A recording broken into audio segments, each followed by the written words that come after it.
You know Sejjid Qutb? They think there's a sect called Qutbis, for example. First of all, Sejjid Qutb, who wrote 7-volume tafsir of the Quran, he wasn't a scholar. Who was he, Hajj Nadia? This guy was an Arabic philosophist. If you read his early books, they're all hatred against Islam. He turned to Islam at a late age of his life. And when he turned to Islam, he focused all his writing to Islam. And if you follow his writing from the day he started to write to the day he died, you're going to find these were wrong, less mistakes. It's a pyramid. Wallahi. Even the Sheikh to talk about it. It's a pyramid. Where the guy, because you're new into Islam. What do you know about Sahaba? Was he wrong for writing? Maybe he should have waited a little bit. And he has mistakes.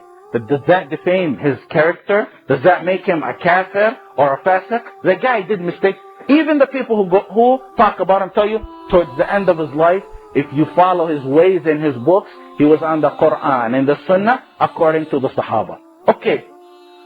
Fabulous. You guys got mistakes on him? Write about the mistakes that he wrote. No problem about it. He had mistakes. Say, Wallah, he wrote in page so-and-so, error.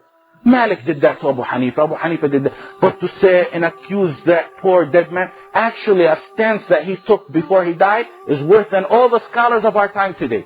Wallah. A stance Sayyid Qutb took before he died is worse than all the scholars you know today. From the Arabian Gulf to Kuwait to all the Arabian Peninsula itself. When he died on a book that he wrote, which is Milestones. They accused him of some statements and his accusation was by Jamal Abdel Nasser that he is, does anyone know it? What's his accusation? Hajj Nadia. What's his formal accusation in court? He's an agent of America. That's his accusation. They say you write these books, you write these books because you want the West to come against us. That was his accusation. That book, by the way, from this, look how pious this man is.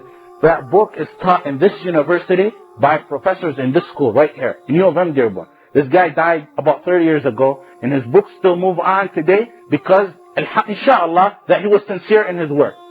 And before he died, they told him, you have a judgment of execution against you. You take back what you said. And what he said, mostly in that book, according to the Quran and the Sunnah.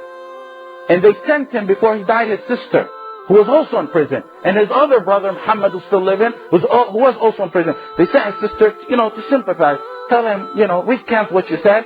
And the President Jamal Abdel Nasser is going to take back everything that the judge ordered. Maybe put you in jail for a few more months and let you go. Because he was already ill. He was already ill and dying. So they're going to put you a few months in jail. He told his sister, the finger that says, Ashhadu an la ilaha illallah wa anna Muhammad Rasulullah, refuses to write a word to please a traitor with. And they executed him.